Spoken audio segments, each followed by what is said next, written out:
Guys, welcome back to NFT Inspo. For today's video, we are going to show you how to add Favicon to Wix website. So if you're interested, let's start the tutorial.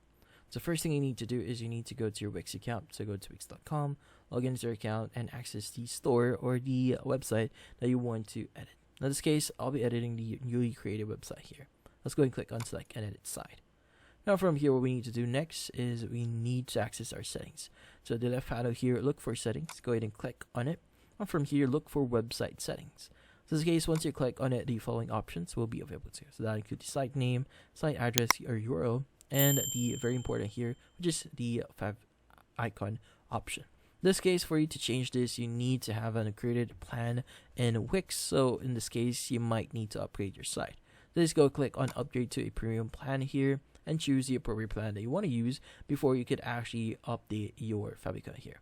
In this case, they have the Business Basic here, which is $17 a month, Business Unlimited, which is $12 a month, and Business VIP, which is $17.50 a month. In this case, once you've selected your plan, the option to change your Favicon here will be available to you, and that's about it.